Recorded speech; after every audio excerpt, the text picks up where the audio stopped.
I never believed in legends until the day I started investigating the fate of the Eduard Bolen, a German ship that ran aground in 1909 on the coast of Namibia and now lies more than 300 meters from the sea, swallowed by the scorching dunes of the desert. When I spotted the rusted hull, I stepped out of my car with my heart racing. I heard a metallic creak in the shadows. I grabbed the edge of the rusty hatch and positioned myself to peer into the dark interior, smelling ancient, metal and oil. It was impossible to shake the feeling that something was tracking every breath I took. Even with the sun blazing overhead, a chill ran down my spine when I clearly heard a fragment of a sailor's chant echoing from the shadows of the lower deck. My flashlight barely pierced the darkness, and every bead of sweat on my face was a response to the growing fear. Night was closing in fast, painting the dunes a deep orange, and I knew I couldn't leave before understanding what was there. The fear was real. I stepped over the threshold of the hatch, trading the scorching heat for a damp cold that wrapped around me as soon as I entered the hold. My flashlight flickered as my eyes tried to make sense of faces carved into splintered wood, remnants of coffins that had carried crewmen over a century ago. Each step made the ship groan as if awakening from a deep, cursed slumber. I felt a presence at my side, even though I saw only shadows cast on twisted steel plates. That's when I found an old chest covered in nautical symbols and memories of tragic chapters. Farewell letters, fragments of yellowed photographs, and corroded medals.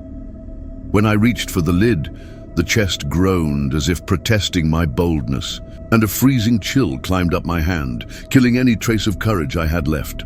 A muffled whisper repeated my name, echoing from the depths of the ship.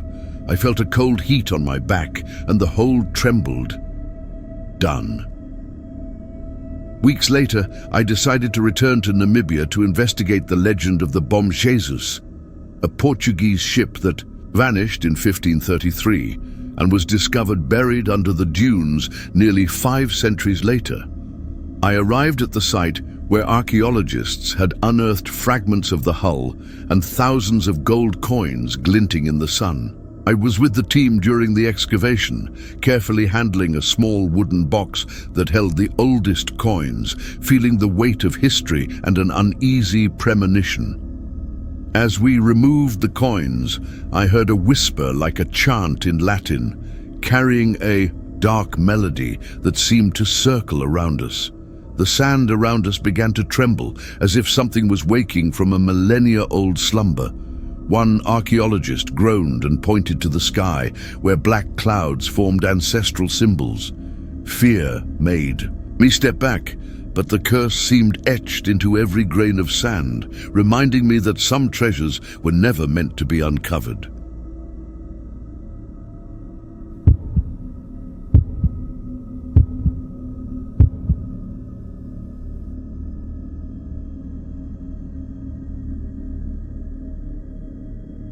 I swear on everything that's sacred, that tree screamed.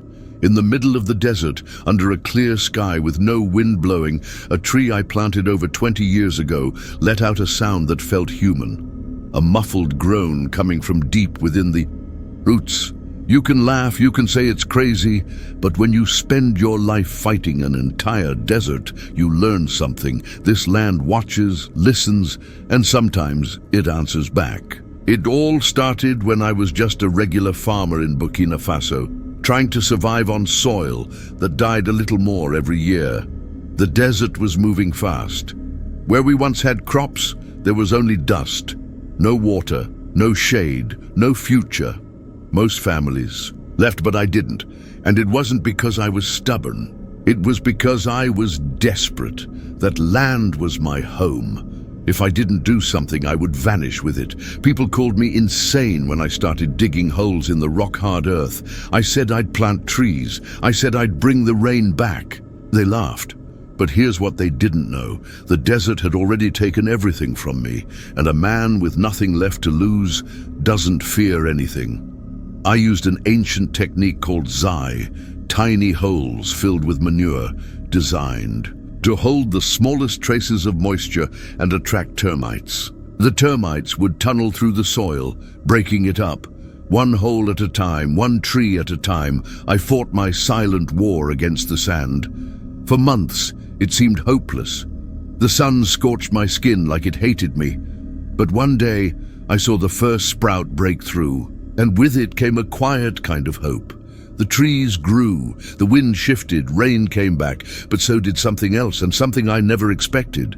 On the 11th night after a massive storm, I was near one of the oldest trees I'd planted, an enormous acacia. As I got ready to sleep, I heard a faint sound, something between a sigh and a sob. I stood up slowly, walked toward the tree. The sound came again, but not from above, from the ground, from the roots, like the earth was trying to speak. A chill shot up my spine, the kind that only comes when something is deeply wrong. I placed my hand on the trunk, and the wood was warm. Not sun-warm, flesh-warm. The next morning, every single leaf on that acacia was scorched, as if someone had burned them during the night. But the trunk remained untouched, and that sound, it never stopped. Every night when the wind dies down, I hear it. Like something down there is writhing, like the desert now trapped beneath my forest is trying to claw its way back out. I beat the desert, yes. But sometimes, I wonder, maybe it let me win just to keep me here with it.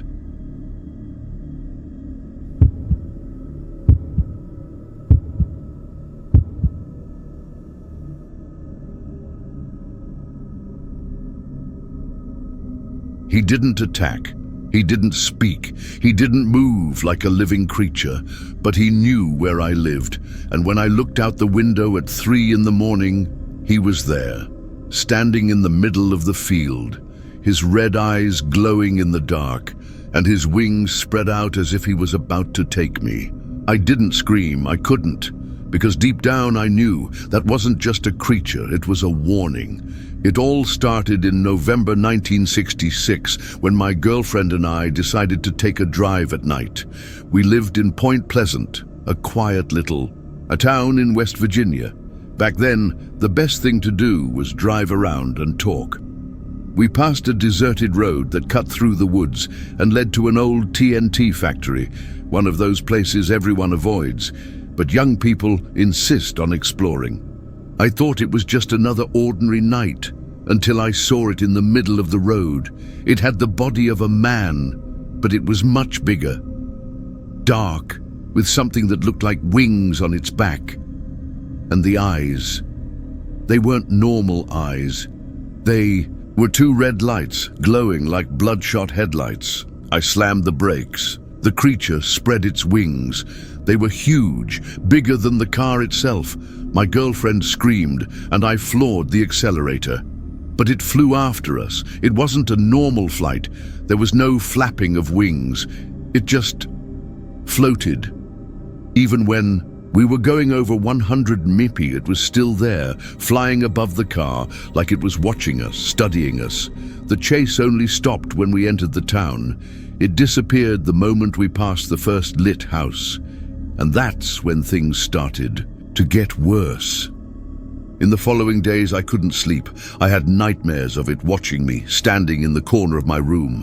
One day, my mom woke me up saying I was screaming the name Mothman during the night, but I had never said that name to anyone. Then came the accidents. People dying on roads that never had problems. Strange sounds in the sky, animals showing up dead in the field, and a month later, the bridge collapsed. Silver Bridge. 46 people died. Almost all of them were from our town. And you know what's worse? The day before, someone saw the creature flying over the bridge. Since that day, I'm sure of one thing. That wasn't just a vision. It was a warning. A premonition. The creature doesn't want to hurt. It wants to warn. But no one listens. No one believes. Only those who have seen it up close know the truth. And me, I've seen it, and I've never been the same.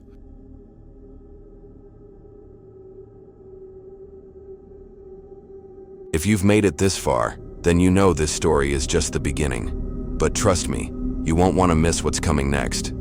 If you haven't already, hit that subscribe button and turn on the notification bell so you never miss a spine-chilling moment. Every week, we dive deeper into the unknown, unraveling dark stories and unexplained mysteries that'll keep you up at night. And hey, if you enjoyed the terror, share this with your friends, because what's the fun in being scared alone, right? Let them experience the thrill, the suspense, and the heart-pounding moments with you. Trust me, they'll thank you later. Stay tuned for more stories, and remember, the darkness is always closer than you think. Subscribe now, and let's keep exploring the unknown together.